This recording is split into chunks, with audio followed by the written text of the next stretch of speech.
C'était comme si mon métro n'était plus qu'une image ou un hologramme. Je l'ai vu, littéralement, passer à travers le métal.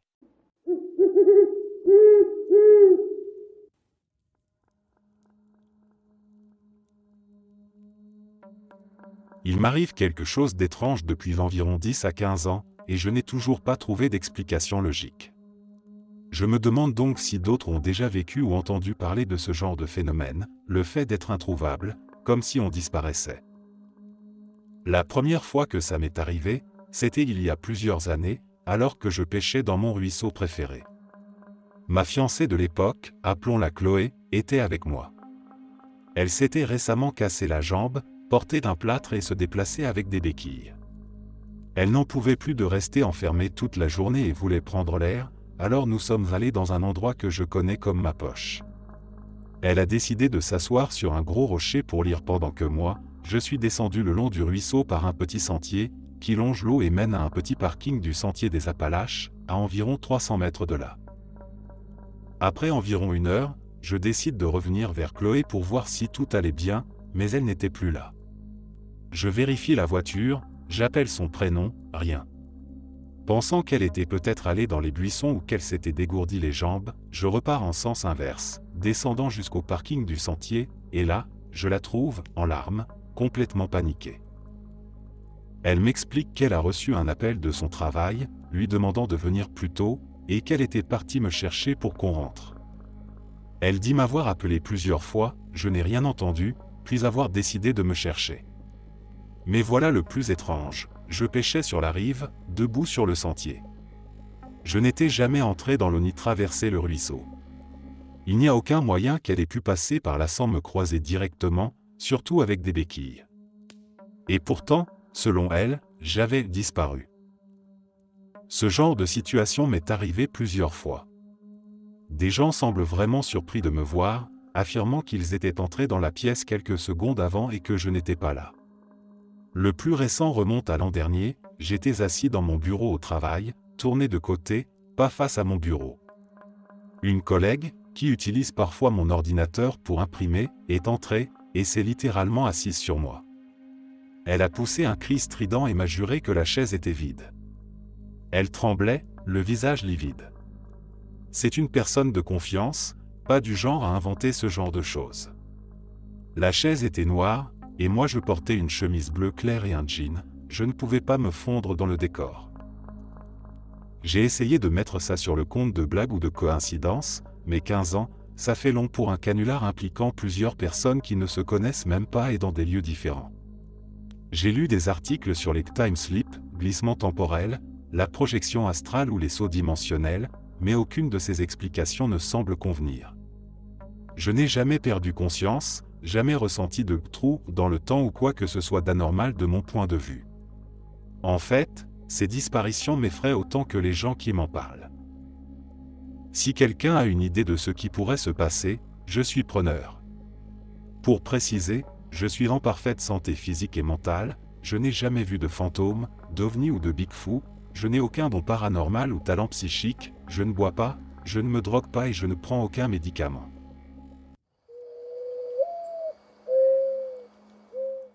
Mes règles étaient en retard et j'avais des nausées matinales.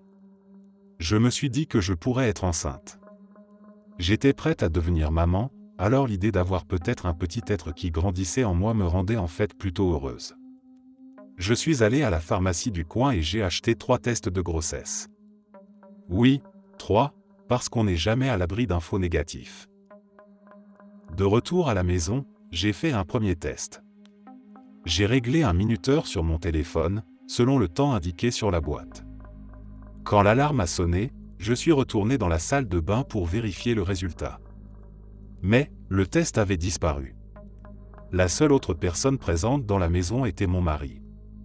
Pendant que j'attendais le résultat, il était assis sur le canapé avec moi, me caressant le ventre et me disant à quel point il était impatient de devenir papa. Pour ceux qui se poseraient la question, j'ai fait les 2 autres tests, et ils étaient tous les 2 positifs. 9 mois plus tard, j'ai donné naissance à une petite fille. Aujourd'hui, ma fille a 6 ans.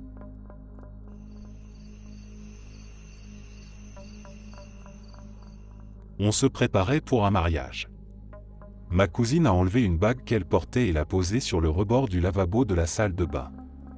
J'étais là, je l'ai vu faire, c'était clair. Une fois qu'on a fini de se préparer, la bague avait disparu. On a cherché partout, sur le lavabo, par terre, dans tous les recoins, introuvable. Elle s'était littéralement volatilisée. Au bout d'un moment, on a dû abandonner les recherches parce qu'on était en retard.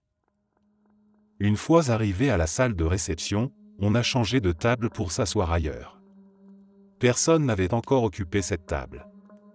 Mais là, posée sur la nappe, il y avait exactement la même bague. Ma cousine l'a prise, l'a essayée, elle lui allait parfaitement.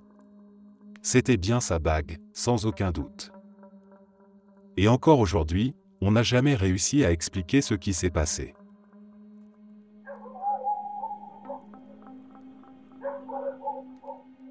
Mon mari et moi vivons en Géorgie, aux États-Unis, et aujourd'hui, vers 12h30, nous étions garés devant un subway quand, pendant une seconde, tout est devenu noir dehors.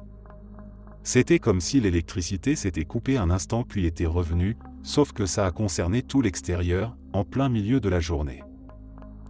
Je l'ai remarqué et j'ai regardé mon mari, lui aussi l'avait vu, mais il pensait qu'il avait juste cligné des yeux. Mais non, c'était vraiment en plein jour, sans avion dans le ciel ni quoi que ce soit d'inhabituel. Je n'arrive pas à imaginer ce qui aurait pu causer ça. Après coup, j'ai cherché sur Google une explication scientifique, mais je n'ai rien trouvé. À la place, je suis tombé sur des témoignages d'autres personnes qui avaient vécu la même chose, mais il y a quelques années.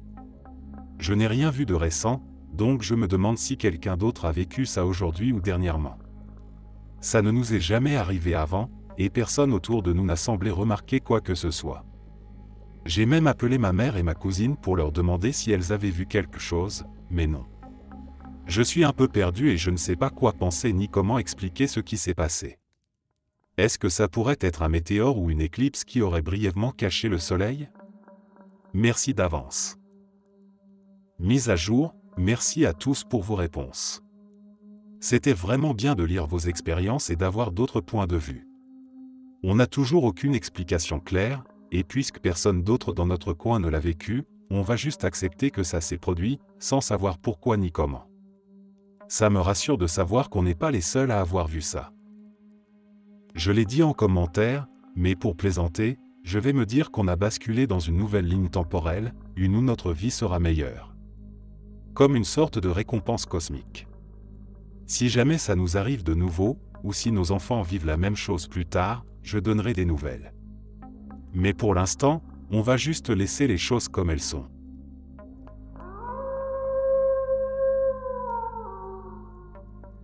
Je crois que je deviens fou.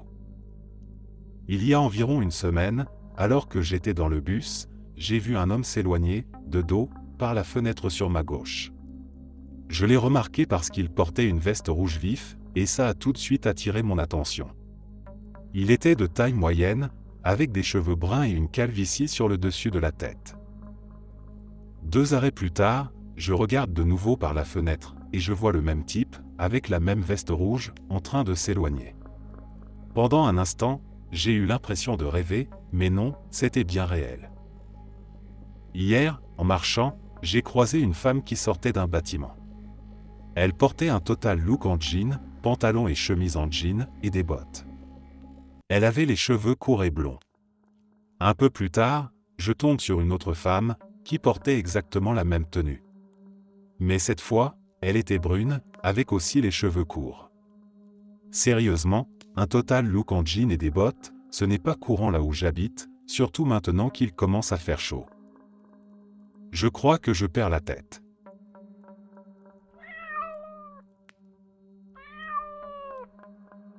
Je n'arrête pas d'y penser, ça tourne en boucle, et j'essaie de comprendre ce qui a bien pu se passer. Je vais rester bref et aller droit au but, mais je peux répondre à des questions si besoin. Je vais régulièrement à la salle de sport, j'y vais presque tous les jours. En général, je croise toujours les mêmes personnes, comme si on avait tous le même emploi du temps. C'est une petite salle, et il y a habituellement 3 autres habitués que je connais. Mais hier, en entrant, j'ai vu quelque chose d'inhabituel. il y avait une famille, un père, une mère, un fils d'environ 20 ans et leur enfant, à peu près 6 ans. Ils prenaient leur temps, discutaient, testaient les machines, essayaient les poids, et l'enfant n'arrêtait pas d'interrompre sa mère, curieux, bruyant, touchant à tout, plein d'énergie. Jusque-là, rien d'anormal. Mais là, ça devient étrange. J'étais sur la machine à câble, en train de travailler mes épaules, tranquille, une séance légère pour m'étirer. La machine est face à la fenêtre, je fais mes répétitions en regardant dehors, puis je me retourne vers la salle entre chaque série. J'avais mes écouteurs, musique basse, assez pour entendre ce que la famille disait et faisait, j'étais curieux de savoir quels étaient leurs objectifs, car je ne les avais jamais vus avant. Je me remets face à la fenêtre et commence ma série. 1, 2, 3, j'entends toujours l'enfant qui court partout, qui embête sa mère, le père qui explique à la mère comment soulever les haltères, j'arrive à 7, 8, et pouf, coupure de courant. Tout s'est éteint, lumière, ventilateur, tout. Mais ce qui m'a frappé, c'est qu'au même moment, le bruit de la famille a disparu. Comme si on avait éteint une télé en même temps que le courant, et que l'émission qu'elle diffusait s'arrêtait aussi. Je trouve ça bizarre mais je termine mes 2 dernières répétitions, 9, 10, en 3 secondes, puis je me retourne immédiatement, et là, plus de famille. Plus personne. Les haltères qu'il utilisait par terre avaient été rangés sur les racks. Je regarde autour, je vais même jusqu'au couloir qui mène à la sortie, je sors dehors, rien. Personne. Impossible, il leur aurait fallu du temps pour tout ranger, marcher jusqu'à la sortie, même en courant, en 3 secondes, personne ne peut disparaître comme ça, surtout en refermant la porte derrière soi. Je retourne dans la salle, les autres membres continuent leur entraînement comme si de rien n'était. Aucun regard surpris, aucune réaction au blackout. Les lumières étaient toujours éteintes. Et là, j'ai eu un mauvais pressentiment. J'ai regardé leurs visages, c'était comme s'ils étaient devenus des robots, ou comme si je n'étais pas censé être là, ou qu'ils ne me voyaient même pas. J'ai pris mes affaires et je suis parti vite. J'ai marché jusqu'à chez moi, encore sous le choc. Cette histoire m'a tellement perturbé que je n'ai pas réussi à dormir. Quelqu'un peut m'expliquer ce qui s'est passé? Est-ce que je suis mort? Est-ce que j'ai vécu un saut de dimension? Une expérience d'immortalité quantique? Je n'ai jamais vécu ça, et je n'arrive pas à me l'enlever de la tête.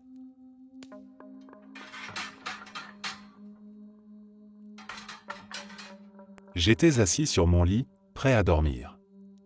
J'avais la couverture sur les jambes, assis au bord du lit. J'ai attrapé le rouleau de scotch qui était sur ma table de nuit, je me bande la bouche la nuit, car j'ai découvert que je respire par la bouche en dormant, ce qui perturbe mon sommeil. C'était un rouleau de ruban adhésif de masquage d'environ 7 à 8 cm de diamètre. En le prenant, il m'a échappé des mains et a roulé sous la couverture, juste derrière mes pieds, qui étaient eux aussi sous la couverture. J'ai soulevé la couverture pour chercher le rouleau, mais il avait disparu. Je me suis levé, j'ai complètement soulevé la couverture, j'ai vérifié des 2 côtés, j'ai même regardé sous le lit. Ma chambre est toute petite, je n'ai quasiment pas de meubles. J'ai fouillé partout. Je suis même retourné vérifier le lendemain matin. Ça fait 1 mois maintenant, et je n'ai toujours pas revu ce rouleau. C'est comme s'il s'était littéralement volatilisé au moment où il a roulé sous la couverture. Il y a quelques années, je rentrais chez moi après être allé chez un ami. En me dirigeant vers la gare, je suis tombé sur une scène plutôt curieuse, 2 bancs, sur l'un d'eux, 2 sacs remplis de pommes sans surveillance, et entre les 2 bancs, une paire de chaussures de femme, avec un talon manquant. Ma vie étant plutôt banale, j'ai décidé d'observer. Je me suis assis sur un 3e banc, un peu à l'écart, et j'ai attendu. Des gens sont passés, et certains prenaient 1 ou 2 pommes. Je doute qu'ils se connaissaient, vu qu'ils venaient de directions différentes et repartaient chacun de leur côté. 2 types un peu éméchés sont passés, ils ont lorgné sur les pommes avec envie, mais ont finalement continué leur chemin vers le magasin. Puis, un homme est arrivé. Il a regardé autour de lui, comme pour vérifier que personne ne le voyait, et il a pris tout simplement un des sacs de pommes avant de partir. Les deux types sont revenus avec des bières, visiblement déçus de ne plus voir les pommes. Du coup, les pommes avaient disparu, et je commençais à m'ennuyer. Je me suis dit qu'il était temps de prendre mon train. J'ai acheté mon billet, je suis allé sur le quai, et, par curiosité, j'ai jeté un dernier coup d'œil vers les bancs. Et là, qu'est-ce que je vois? De nouveaux sacs de pommes. Comme ça? Des gens sont passés, certains ont pris des pommes, pareil qu'avant. Je sais que ça n'a rien de surnaturel en soi, mais c'est vraiment étrange. J'étais déjà venu à cet endroit plein de fois avant et après, et il n'y a jamais eu de pommes posées là. La veille, il n'y avait rien. Pourquoi ces pommes? Qui les a mises là? Pourquoi les laisser sans surveillance? Et surtout, pourquoi pile pendant les 2 minutes où j'étais parti? C'est d'autant plus bizarre que ce coin-là n'est même pas résidentiel, juste une route, une forêt, et la gare. Je ne sais pas. Ça me laisse toujours aussi perplexe. Quelque chose de vraiment bizarre s'est passé hier soir. Mon partenaire, notre fille de 10 ans et moi avons décidé de préparer notre dîner habituel du soir de semaine, des quartiers de choux rôtis, des pommes de terre et de la saucisse fumée. Rien de bien compliqué, on coupe, on assaisonne, on enfourne. Normalement, c'est 45 minutes grand maximum, on l'a déjà fait des dizaines de fois. On a commencé pile à 18 h. Four préchauffé à 230 degrés Celsius, on coupe les légumes, on papote, chacun à son poste. Tout semblait normal. On a même mis un minuteur. Quand le minuteur a sonné, les pommes de terre étaient prêtes, mais on a décidé de laisser le chou 10 minutes de plus. Et c'est là que ça devient étrange. On s'est assis au comptoir, nos téléphones en main, en attendant, et là, on a tous figé. Il était 22h03. Tous nos appareils étaient d'accord, téléphone, horloge du four, micro-ondes. 4 heures s'étaient écoulées. 4 heures.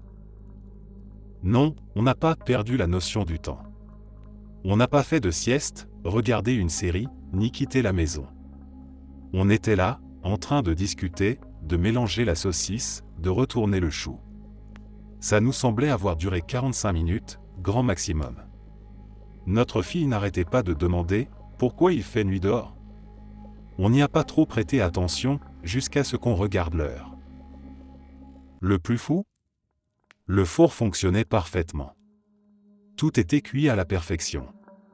Rien de brûlé, rien de desséché, alors que techniquement ça aurait dû cuire presque 4 heures. Ça défie la logique. Ça défie les lois de la cuisine.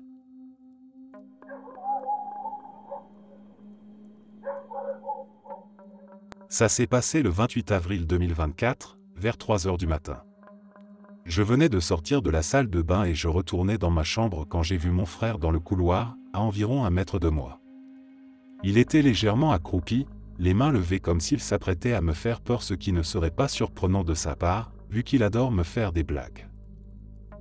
Je lui ai dit quelque chose du genre « Je te vois », mais il n'a pas répondu. Il s'est juste rapproché un tout petit peu. Comme il faisait nuit et qu'aucune lumière n'était allumée dans la maison, je ne le voyais pas très bien, mais je savais que c'était lui. Je voyais ses cheveux roux, ses lunettes, et il souriait. J'ai reculé en direction de ma chambre et je l'ai appelé encore une fois, mais il n'a toujours rien dit. Il s'est juste encore un peu rapproché. Je voyais ses jambes bouger.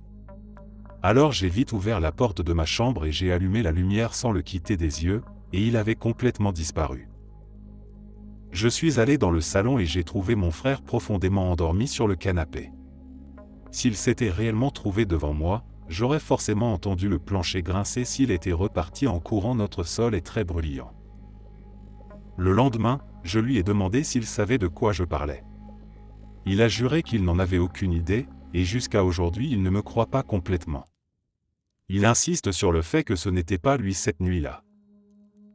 Je n'ai aucune idée de ce que j'ai vu, ni pourquoi ça ressemblait autant à mon frère. Est-ce que quelqu'un a déjà vécu quelque chose de similaire?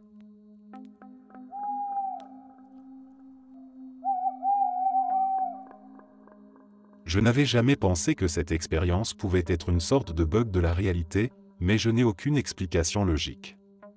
Je suis curieuse de savoir ce que vous en pensez. En 2010, j'ai eu soudainement une migraine qui a duré 2 mois et demi. Pour vous donner un peu de contexte, j'avais 37 ans à l'époque, j'étais marié, je faisais l'école à la maison à mes 2 enfants, je ne buvais pas, je ne prenais aucune drogue, rien. Un soir, j'ai emmené un groupe d'enfants à un concert. Le lendemain, j'ai senti qu'un mal de tête arrivait, alors j'ai pris de l'ibuprofène. Il faut savoir que je n'ai jamais de maux de tête. La dernière dont je me souvenais remontait à mon adolescence. Et depuis cet événement, je n'en ai jamais eu d'autres. La douleur augmentait et l'ibuprofène n'a rien fait. J'ai pris du paracétamol. 2 heures plus tard, de la lève. Puis de l'aspirine.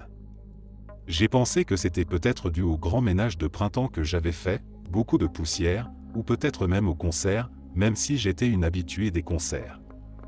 J'ai décidé de me coucher tôt en espérant qu'une bonne nuit de sommeil suffirait.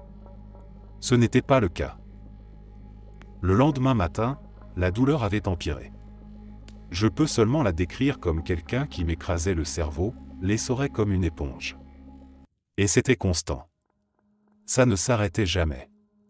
Moins de 24 heures après le début, je ne pouvais plus manger, dormir ou rester debout plus de quelques secondes. Étrangement, la lumière vive et les bruits forts ne me dérangeaient pas, probablement parce que la douleur était déjà au-dessus de 10 sur 10, alors tout ce qui venait en plus passait inaperçu. Je suis allé voir plusieurs médecins et spécialistes, j'ai passé plein d'examens, y compris une ponction lombaire. Mais tout était normal. J'ai fait 3 passages aux urgences, mais apparemment ils n'hospitalisent pas juste pour la gestion de la douleur. On me renvoyait chez moi avec un cocktail de pilules qui ne faisait absolument rien, sauf m'assommer au point de perdre connaissance, ce qui était peut-être leur intention. Les 2 premières semaines, je pensais que j'allais mourir. La 3e semaine, je priais pour mourir. Je n'avais jamais ressenti une douleur pareille, avant ou après. Et pour situer, j'ai accouché sans aucune péridurale et j'ai même expulsé un calcul rénal de la taille d'une gomme sans aucune médication, à la maison. Mon seuil de tolérance à la douleur est donc plutôt élevé. On m'a diagnostiqué une migraine d'origine inconnue. Mais plus qu'un diagnostic, je voulais juste que ça s'arrête. J'avais perdu 13 kilos parce que je ne pouvais pas manger, et même quand j'y arrivais, je vomissais tout. Les médecins de ma région ont fini par me dire qu'ils ne pouvaient rien faire de plus. Certains étaient frustrés que leurs méthodes habituelles n'aient aucun effet, je pense que certains doutaient de moi, même s'ils ne l'ont jamais dit ouvertement. Mais moi, je souffrais tellement que je souhaitais juste ne plus exister. Et maintenant, le moment du glitch. 2 mois plus tard, ma mère a trouvé un médecin spécialisé dans le traitement des migraines. J'ai appelé pour un rendez-vous, et il voulait me voir le jour même. Son cabinet était à environ 65 km. Mon mari ne pouvait pas quitter le travail, mes enfants ne conduisaient pas encore, et ma mère vivait dans la même ville que le médecin, donc elle n'avait pas le temps de venir me chercher. Je devais conduire moi-même. Précision, je n'avais pris aucun médicament depuis la veille au soir, environ 15 heures avant. Je conduisais un SUV, un Saturn Vue. Je suis parti seul, sans trop y réfléchir. Mais voici ce qui est étrange, environ 25 km après le départ, j'ai eu l'impression de disparaître, comme si la douleur m'avait fait perdre connaissance. Pourtant, je n'ai jamais quitté la route de vue. J'étais au volant, et soudain, je me suis retrouvé allongé à l'arrière du véhicule. Je ne me souviens pas avoir rampé jusque-là, ni s'être arrêté. Pourtant, je regardais par les vitres et je voyais les arbres défiler. À un moment, je me suis redressé et j'ai vu la maison de l'ami de ma mère. J'ai remarqué que sa voiture n'était pas là et que sa pelouse avait besoin d'être tondue. Puis je me suis de nouveau allongé, et le souvenir suivant, c'est moi en train de me garer devant le cabinet du médecin. J'étais redevenu au volant. Je n'ai rien dit au médecin, par peur qu'il pense que je devenais folle, surtout après l'échec des traitements précédents. Je l'ai raconté à ma mère, ça l'a inquiétée, elle imaginait que j'étais en train de ramper dans la voiture alors que j'aurais dû faire attention à la route. Mon mari, lui, n'a jamais cru à cette histoire, mon ex-mari, d'ailleurs. Finalement, j'ai arrêté d'en parler. Je savais que ça paraissait invraisemblable, que les gens penseraient que je délirais à cause des médicaments ou de la douleur. Mais je sais ce dont je me souviens. Cette sensation d'être allongé à l'arrière, comme si quelqu'un ou quelque chose d'autre conduisait à ma place pour que je puisse me reposer, est incroyablement vive. Et honnêtement, je crois que ça m'a sauvé la vie. J'aimerais vraiment avoir vos avis.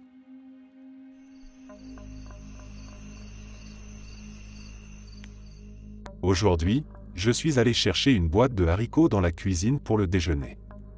Je suis entré dans le cellier, petite précision, c'est un placard de rangement dans la cuisine, désolé si ce n'était pas clair, et à l'endroit où je range toujours les haricots, il y avait 8 boîtes de maïs géant, au mini. Étrange, l'endroit où je mets normalement le maïs géant en avait aussi, mais aucune trace des haricots. Je me souviens pourtant très bien avoir acheté des haricots rouges, des haricots noirs, des haricots cannellini et des haricots pinto. J'ai même vérifié mes achats en ligne, les haricots sont bien sur le ticket. Il n'y a tout simplement aucune explication logique, ma famille de 3 personnes n'a pas pu manger 18 boîtes de haricots en un mois alors qu'on aurait dû en consommer seulement 6, et en plus acheter 8 boîtes supplémentaires de maïs géant et les Rangers à la place des haricots. J'ai tout déplacé, fouillé partout, toujours aucune trace des haricots.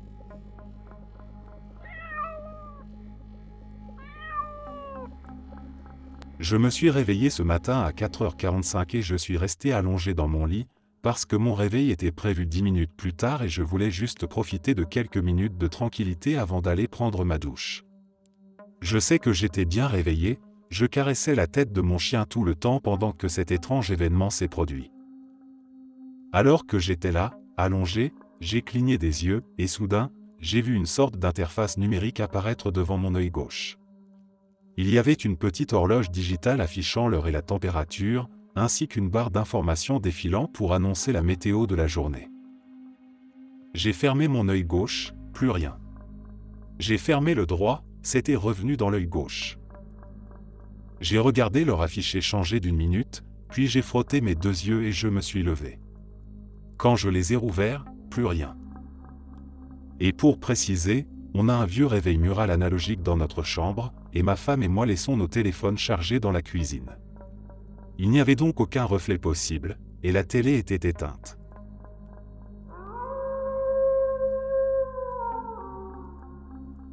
Je précise d'emblée, je n'ai pas bu aujourd'hui, je n'ai pris aucune drogue. Ces derniers jours, je n'ai été nulle part, je suis resté à la maison, parce que je suis entre 2 emplois et j'essaie d'économiser. Bref. J'ai toujours un peu de liquide dans mon portefeuille, au cas où. Hier soir, je suis allé vérifier combien j'avais exactement.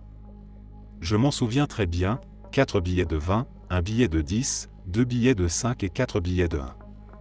J'ai une excellente mémoire, surtout quand il s'agit de savoir combien j'ai d'argent. Aujourd'hui, je me lève, je fais ma journée tranquillement, et dans l'après-midi, je rangeais ma chambre. Je voulais ajouter une nouvelle carte bancaire que j'avais reçue par la poste, donc je prends mon portefeuille, et là, je remarque qu'il est moins épais que d'habitude. Je recompte, il ne reste plus que 2 billets de 20. C'est tout. Pendant 30 minutes, je suis devenu fou, à chercher partout, comme si l'argent avait pu tomber je ne sais où. J'ai fouillé toute la maison, monté et descendu les escaliers plusieurs fois, complètement perplexe. Comment c'est possible ? Je n'ai pourtant été nulle part. J'avais compté cet argent hier soir, j'en suis sûr. Je commençais déjà à perdre la tête, pas tellement pour le montant en soi, mais parce que de l'argent manquait sans aucune explication. Et là, le truc complètement dingue arrive, et franchement, je ne sais plus quoi penser.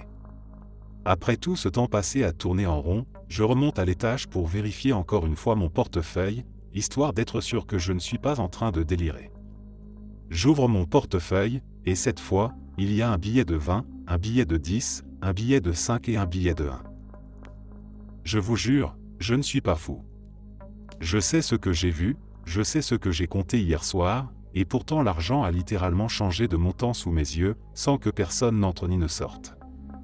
J'étais seul à la maison, les portes verrouillées, et rien d'anormal sur la caméra de surveillance. Qu'est-ce que c'est que ce bordel ? Je n'ai même pas envie d'en parler à mes proches, parce que je sais à quel point ça paraît absurde et dingue.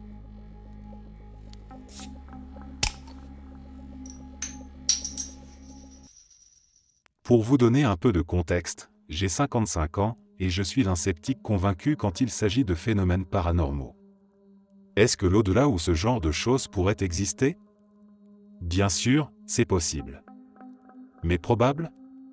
Honnêtement, je n'y crois pas trop. Cela dit, je ne suis pas assez narcissique pour prétendre détenir la vérité absolue. Mon père est décédé subitement en janvier de cette année.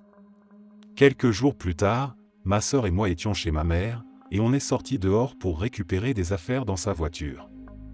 La maison de mes parents est équipée de projecteurs à détection de mouvement sous l'avant-toit du toit, mais d'après ma mère, ces lumières n'ont pas fonctionné depuis plus de 10 ans, elles sont alimentées en permanence, ce n'est pas un interrupteur qui les commande.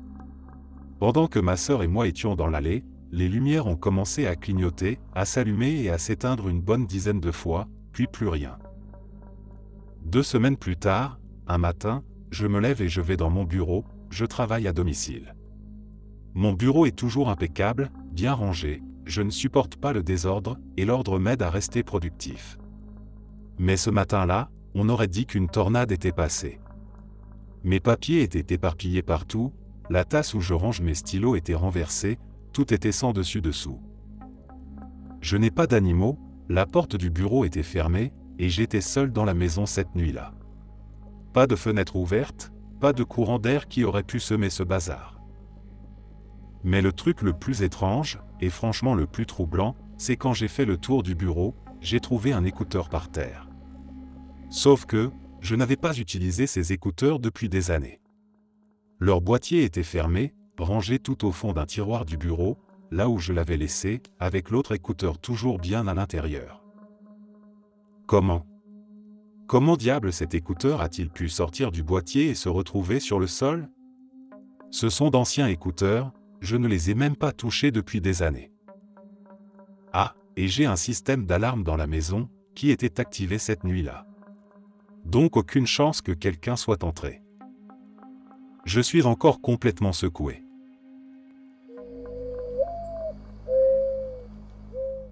Cet incident s'est produit en décembre 2021, lors d'un de mes services de nuit à l'hôtel où je travaillais. Nous étions une petite équipe, car les nuits sont généralement très calmes et ne nécessitent pas beaucoup de personnel. Comme c'est souvent le cas dans ce genre d'établissement, la plupart des travaux de maintenance et de réparation étaient programmés la nuit, afin de ne pas gêner les clients. Il arrivait aussi que des clients appellent pour demander des choses comme un oreiller supplémentaire, un adaptateur ou une bouteille d'eau, même si le nombre de demandes pendant la nuit restait faible. Une nuit, vers 2 heures du matin, nous avons reçu un appel d'une chambre du 4e étage. Le client demandait une bouteille d'eau gazeuse et un oreiller en mousse à mémoire de forme. Les ascenseurs étaient en maintenance à ce moment-là, donc nous devions prendre les escaliers. Nous étions 3 à travailler cette nuit-là, et même si une seule personne suffisait pour faire la livraison, ce soir-là, nous avons décidé d'y aller à 2, juste pour le plaisir, et surtout pour se tenir compagnie. Notre 3e collègue est resté à la réception. Nous avons commencé à monter les escaliers. En arrivant au 3e étage, nous avons plaisanté en disant « encore un étage », en rigolant sur nos genoux qui grinçaient sous l'âge. À noter aussi, les numéros d'étage étaient peints sur les murs de la cage d'escalier, pour s'y repérer. Bref, tout en bavardant, nous avons monté la volée suivante, et pourtant, nous nous sommes retrouvés à nouveau au 3e étage. Nous nous sommes arrêtés net et nous sommes regardés. Je me souviens encore des poils qui se sont hérissés sur ma nuque. Nous n'avons rien dit tout de suite, mais nos regards en disaient long. Qu'est-ce qui vient de se passer? Comment diable on se retrouve encore au 3e étage? C'était notre première course de la nuit, donc ce n'était pas dû à la fatigue.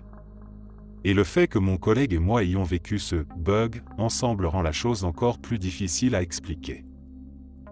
Finalement, nous avons atteint le 4e étage, nous avons livré les affaires aux clients et nous sommes redescendus sans autre incident.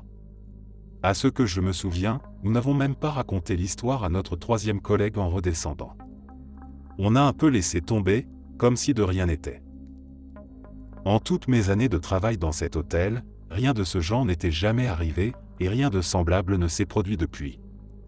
Mais encore aujourd'hui, je repense à cet événement, je n'ai absolument aucune explication pour ce qui s'est passé, mais je serais super curieux d'entendre vos hypothèses ou vos avis sur ce bug. Merci à tous d'avoir pris le temps de lire mon histoire.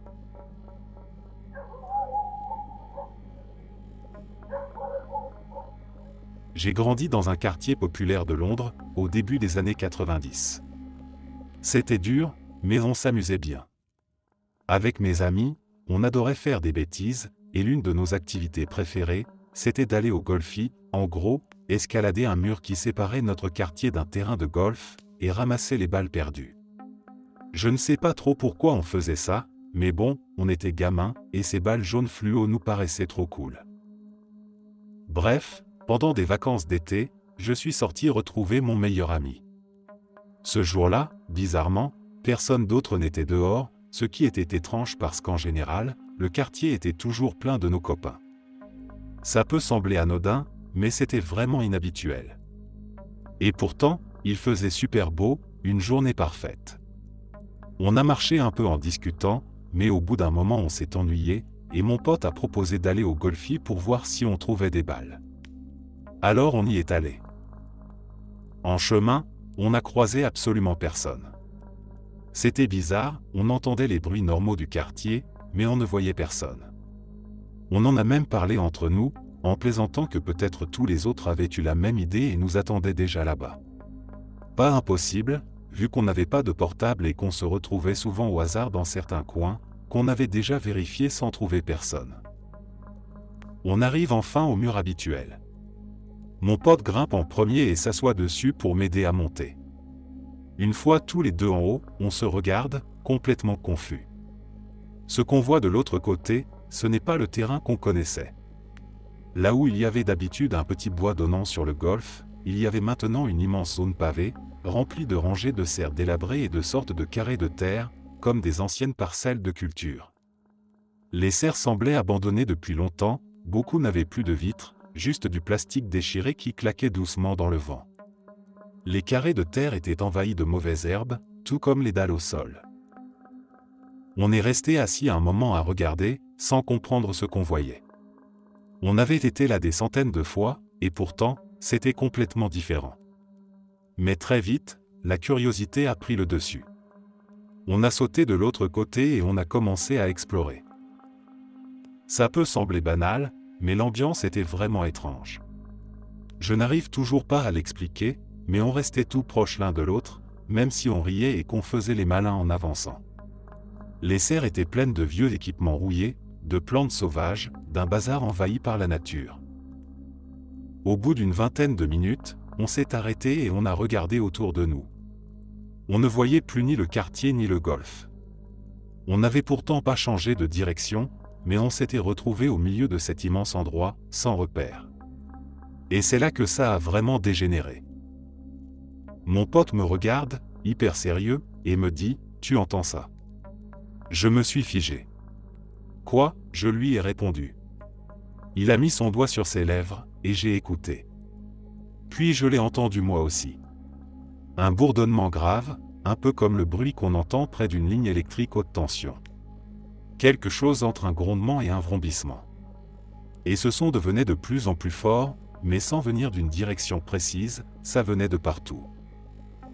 On a commencé à marcher vite pour revenir vers le mur, mais le bruit augmentait encore.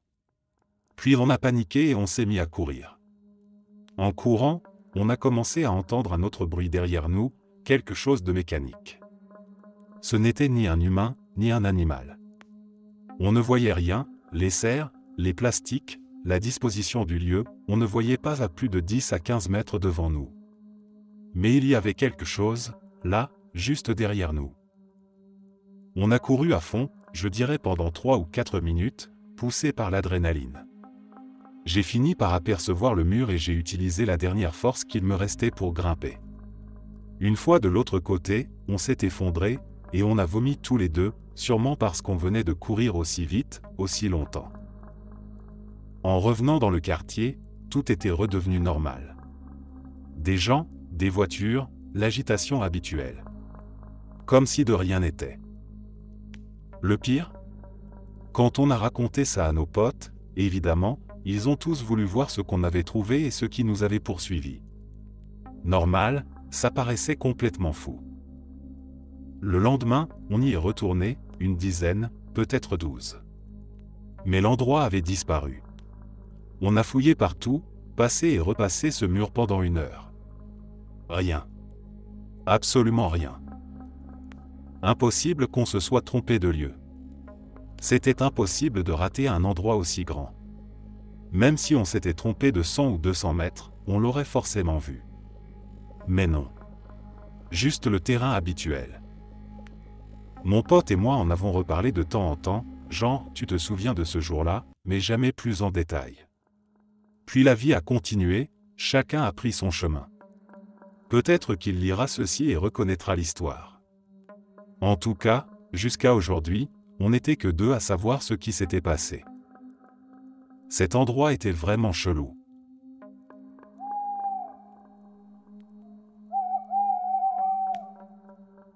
Ça s'est passé quand j'avais environ 16 ans. J'étais complètement sobre. J'avais invité une amie à venir chez moi. Elle avait pris le bus, ce qui mettait environ 1 heure. Quand elle était encore à 20 minutes d'arriver, je me suis dit que j'allais prendre une douche rapide avant qu'elle n'arrive. En général, je reste 5 à 10 minutes sous la douche, donc je ne m'inquiétais pas. Je suis allé me doucher, et après ce que j'estimerais être environ 10 minutes, j'ai entendu la porte d'entrée s'ouvrir. Puis j'ai entendu mon ami m'appeler par mon prénom. Mon vrai prénom est long et peu commun, et mes amis m'appellent habituellement par un surnom formé de la deuxième moitié de mon prénom. Personne dans ma famille ne m'appelle par ce surnom, seuls mes amis ou les gens en dehors de ma famille l'utilisent. T'es là. C'était clairement la voix de mon ami. Je me suis dit que j'avais dû perdre la notion du temps sous la douche. J'ai donc fini rapidement, je suis sorti en pensant qu'elle s'était simplement laissée entrer et qu'elle m'attendait sur mon lit. J'entre dans ma chambre, déjà en train de lui dire bonjour, mais elle n'est pas là. Je vais voir dans les 2 salles de bain, rien. Je regarde dans une autre pièce, dans le salon, rien non plus. Je crie son prénom. Pas de réponse. Je prends alors mon téléphone, parce qu'on partageait nos localisations. Elle était encore à 3 ou 4 kilomètres de chez moi. Je lui ai envoyé un message tout de suite pour lui raconter ce qui venait d'arriver, en lui disant à quel point j'étais flippé et déboussolé. Elle ne savait même pas quoi répondre. Les seules personnes qui étaient chez moi à ce moment-là, c'était mon frère, mon père, ma grand-mère et mon grand-père. Aucun d'eux n'est rentré par la porte d'entrée en m'appelant. Ma grand-mère et mon ami ont des voix très différentes, et ma grand-mère est la seule autre femme présente qui aurait vaguement pu lui ressembler, mais elle m'a dit qu'elle n'avait rien dit. Elle était assise dans sa chambre, et elle aussi a entendu mon ami entrer. Ou, quoi que ce soit que c'était. Rien que d'écrire ça, ça me refait flipper.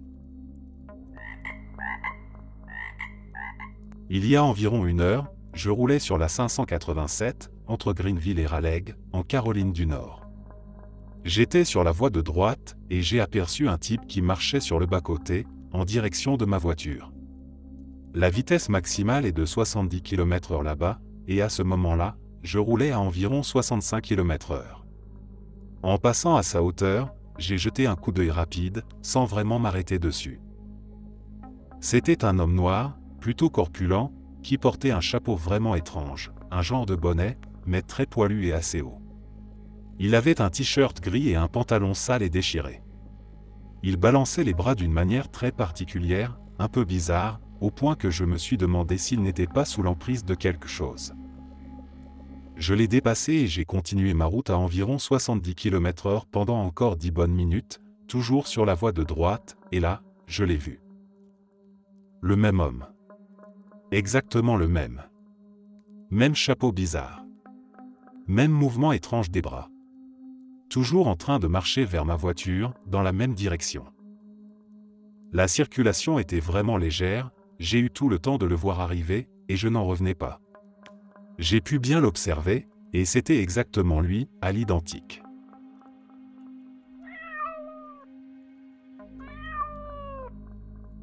Il m'est arrivé quelque chose de vraiment étrange ce soir, et des heures plus tard, j'y pense encore.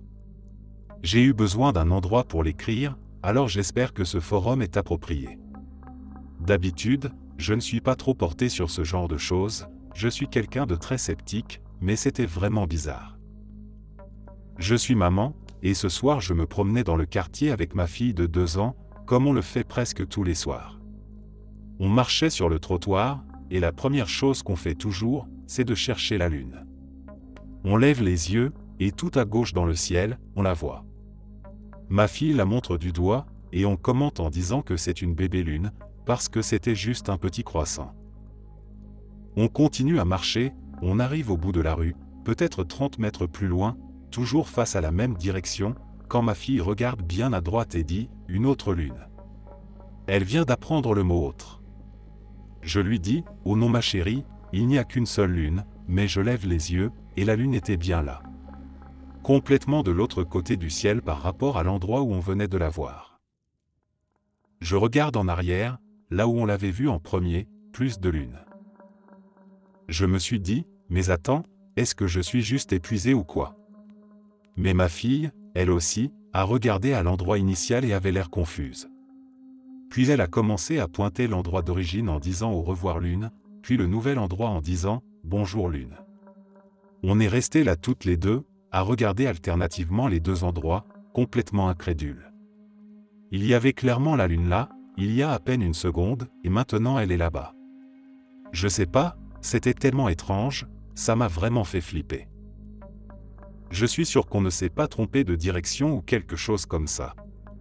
Je me souviens très bien l'avoir vue au-dessus de la maison de mes voisins pendant que leur fils jouait au basket dans l'allée, et la deuxième fois au-dessus du ruisseau, vers l'entrée du quartier. Deux endroits complètement opposés.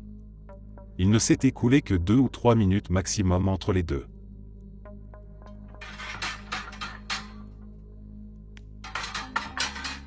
Un jour, mon pote et moi, on a pris sa voiture pour aller jouer au basket chez un ami. À l'époque, on gardait notre argent dans nos chaussettes de sport, mais ce jour-là, avant de jouer, on a décidé de mettre notre argent dans la boîte à gants vide de sa voiture. Il a mis un billet de 5 $ dedans, et moi aussi, j'ai mis un billet de 5 $. On a verrouillé la voiture. Après notre partie, on est retourné à la voiture et on est parti en direction du McDo. On passe au drive, et quand vient le moment de payer, j'ouvre la boîte à gants. Et là, au lieu de trouver 2 billets de 5 $, il y avait un seul billet de 10 $. On était complètement sidérés. C'était incompréhensible. Il n'y avait aucune possibilité que quelqu'un ait pu entrer dans la voiture, elle était verrouillée, et garée à une vingtaine de mètres à peine de l'endroit où on jouait au basket.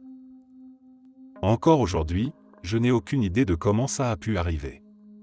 On avait l'impression d'avoir été les victimes d'une blague paranormale, comme si quelque chose l'avait fait exprès.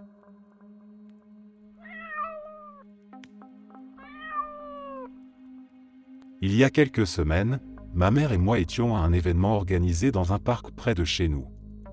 Un événement communautaire classique, avec des stands de vente d'objets faits main et des élèves de l'école du coin qui faisaient un concert. Je commençais à m'ennuyer un peu, alors j'ai dit à ma mère que j'allais au café pour prendre un verre et quelque chose à manger. Elle m'a dit qu'elle écouterait la fin du concert, puis qu'elle me rejoindrait. Le café est petit, mais il a une zone séparée où on passe commande, et une autre salle avec des tables et des chaises. J'ai pris une pâtisserie et un latte, puis je suis allé m'asseoir dans la salle du fond, regardant mon téléphone en sirotant mon café de temps en temps, en attendant que ma mère me rejoigne. J'ai entendu la musique s'arrêter dehors, puis des applaudissements. J'ai regardé vers la porte, m'attendant à voir ma mère arriver d'une seconde à l'autre. J'ai attendu assez longtemps pour commencer à me demander si elle n'avait pas croisé une amie en chemin et s'était arrêtée pour discuter, quand elle m'a envoyé un message pour me demander où j'étais. Un peu surpris, je l'ai appelée et je lui ai dit que j'étais au café. Elle m'a répondu qu'elle était déjà entrée à l'intérieur, et qu'elle ne m'avait pas vu. Je lui ai demandé si elle avait bien vérifié dans la salle du fond, même si, de là où j'étais assis, je voyais très bien la porte et je n'avais vu personne entrer. Elle m'a assuré qu'elle avait vérifié les 2 pièces du café et qu'elle ne m'avait pas trouvé. À ce moment-là, on était tous les deux juste perplexes, à s'assurer qu'on parlait bien du même café, celui du parc, avec les deux salles. Elle a même décrit des détails, comme le vieux tourne-disque qui jouait une chanson des Beatles, ce qui était exact. Finalement, j'ai fini mon latte d'un coup, j'ai pris ma pâtisserie et je suis sorti du café pour la retrouver dehors. Elle n'est pas du genre à faire des blagues, et je n'arrive pas à imaginer pourquoi elle aurait menti en disant être entrée dans le café. En plus, ce n'est pas une bonne menteuse, elle avait l'air sincèrement surprise de me voir sortir, et se demandait à voix haute comment elle avait pu ne pas me voir. Ce n'est pas une histoire super spectaculaire, je sais, mais sur le moment c'était vraiment étrange, et même encore maintenant ça me perturbe un peu d'y repenser. Je n'ai toujours aucune idée de comment on a pu se manquer. Je n'ai même pas pensé à demander au barista s'il avait vu ma mère entrer pour me chercher, tellement j'étais convaincu que moi-même je l'aurais vue entrer, vu que j'étais assis en train de regarder directement la porte.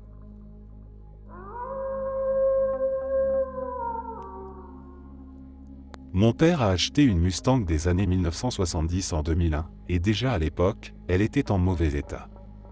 Elle avait été immatriculée pour la dernière fois en 1993.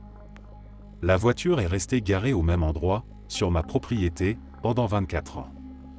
Les pneus sont pourris, la batterie est morte depuis longtemps, et la voiture n'a pas démarré depuis au moins la fin des années 90. Eh bien, l'autre jour, mon neveu de 7 ans jouait à l'intérieur, assis sur le siège conducteur. Vous savez, il faisait semblant de la conduire. Il m'a demandé, « Elle marche, cette voiture ?»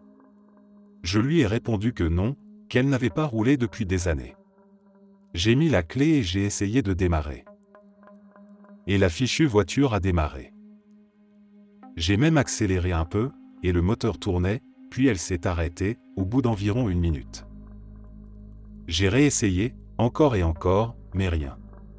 Depuis ce jour, la voiture est complètement morte, comme avant. Ça s'est passé il y a quelques jours, et elle n'a plus donné le moindre signe de vie depuis.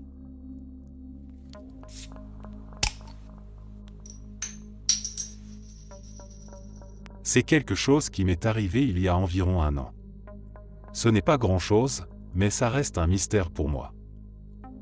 Au travail, je porte un tour de cou, et dessus, en plus de mon badge, j'ai un porte-clés avec toutes mes clés pour les différentes salles. J'ai aussi des petits chapeaux de clés, colorés, je ne sais pas trop comment ça s'appelle, des petites protections en plastique qu'on met sur le haut de la clé pour pouvoir les identifier. Celui du studio de théâtre était rouge. Je verrouillais et déverrouillais le studio pendant les pauses et le déjeuner, si je devais le quitter. Un jour, la clé rouge est tombée de mon porte-clés, est tombée par terre, et a disparu. Comment a-t-elle pu tomber? Elle était accrochée au même anneau en métal que toutes les autres clés. Il n'y a vraiment rien dans le studio, alors comment ça se fait que je ne l'ai jamais retrouvée? Et elle n'est jamais réapparue. Le plus bizarre, c'est que le studio de théâtre n'a même plus de serrure ni d'endroit où insérer une clé. C'est tellement étrange pour moi. C'est ce qui se rapproche le plus, pour moi, d'un changement de ligne temporelle, comme si cet objet n'avait jamais existé dans cette réalité.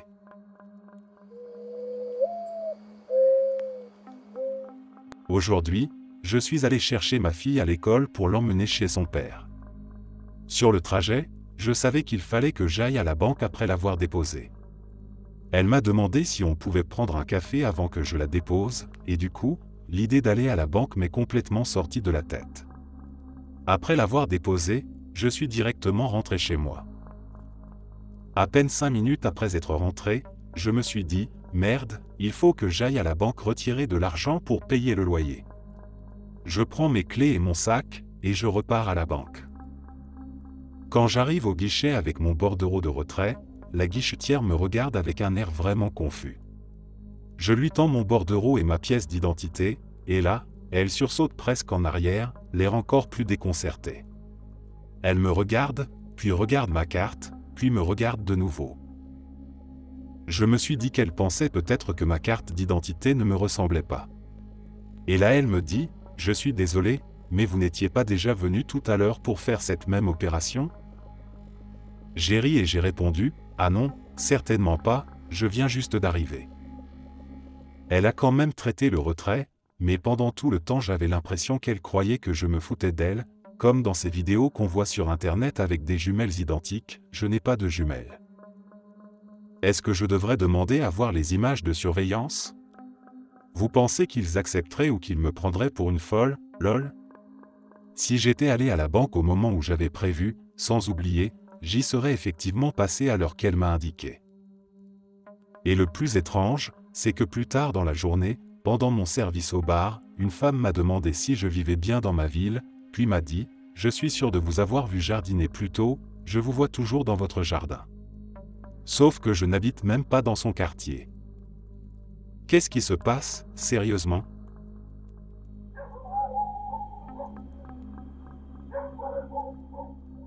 Pour vous donner un peu de contexte, j'ai fait énormément de randonnées avec mon chien, en liberté, dans des coins paumés. On a un super système entre nous, et il lui est déjà arrivé de filer un peu et de revenir quelques minutes plus tard. Chaque fois qu'il s'éloigne, je vois où il part ou j'entends son collier, qui semble avoir 1000 médailles accrochées dessus. Je l'entends toujours s'enfoncer dans les buissons, et comme je l'ai dit, il revient toujours. Ce jour-là, on faisait une randonnée dans les Olympic Mountains, dans l'État de Washington. Pas de réseau dans cette zone, et très peu de monde sur le sentier ou sur le parking. On commence la randonnée, et je vous jure qu'à peine 10 minutes après le départ, je n'entends plus rien. Il était juste à côté de moi, un peu en retrait derrière, ses médailles tintant, et d'un coup, plus aucun bruit. Plus un seul tintement. Nous étions entourés d'une forêt dense, et pas un seul son de branches ou de feuillage déplacé. Il n'était nulle part. Juste disparu. Je n'étais pas paniqué, mais franchement intrigué de ne plus savoir où il était. J'ai appelé son nom, je me suis arrêté sur le sentier et j'ai attendu. Le temps passe. Toujours rien. Je ne ressens absolument rien. 10 minutes passent, puis 20, puis 30. 1 heure entière s'écoule. Là, je commence à avoir une boule au ventre. Que faire? J'ai continué à l'appeler, j'ai avancé un peu sur le sentier, encore des appels, puis je me suis dit qu'il était peut-être retourné à la voiture. Alors j'ai décidé de redescendre vers le parking. Mon espoir grandissait à mesure que je m'approchais, mais mon cœur s'est effondré en arrivant et en ne voyant qu'un parking presque vide, juste ma voiture et une autre. Aucun chien. J'ai regardé sous les voitures, toujours pas de chien. Il n'y avait nulle part où un animal aurait pu se cacher. Je me suis dirigé vers le panneau d'information, dans un coin du parking, pour laisser un mot avant de continuer les recherches. En arrivant au panneau, je réalise qu'il me faut du papier dans ma voiture. Je me retourne vers ma voiture et BAM, qui est assis juste derrière moi, d'un coup, sinon mon gros pépère de 25 à 30 kilos, l'air aussi surpris que moi. Je me suis effondré à genoux en pleurant, et il m'a fait un énorme câlin. Je n'ai jamais vu mon chien aussi soulagé de ma vie, son collier tintant joyeusement. Ses yeux étaient grands ouverts, et j'espère qu'en lisant ceci vous comprenez à quel point c'était un moment étrange, un vrai bug dans la réalité. Ça n'est jamais arrivé avant ou après, malgré toutes les fois où il a pu courir après un animal ou s'éloigner un moment. Je vous jure, ce parking était vide. Et oui, aujourd'hui encore, il pète la forme.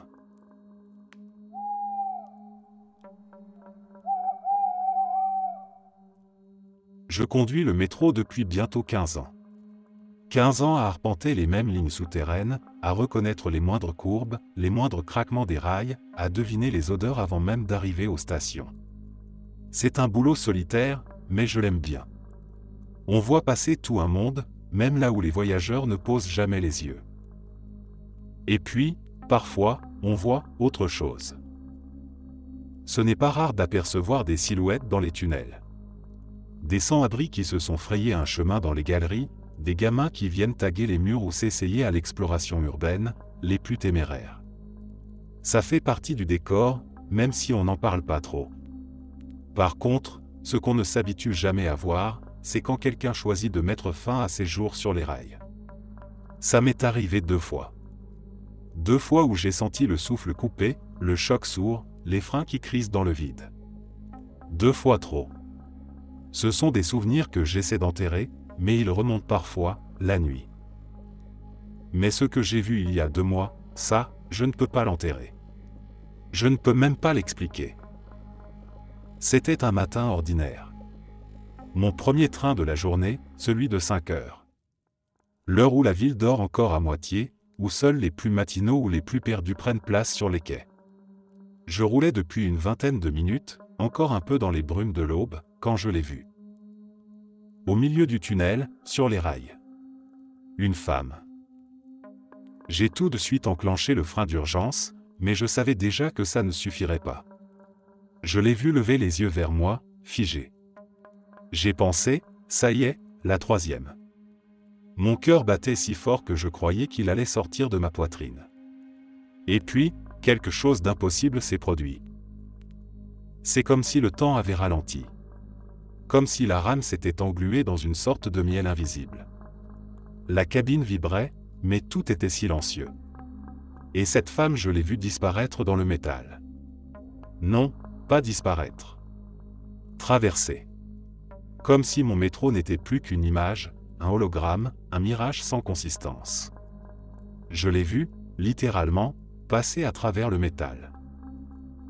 J'ai cligné des yeux, incrédule. Puis j'ai jeté un coup d'œil à la caméra arrière, celle qui montre l'arrière de la rame. Elle était là. Toujours debout, sur les rails. Impeccable. Pas une égratignure. Pas un pli froissé sur ses vêtements. Elle regardait le train s'éloigner, calme.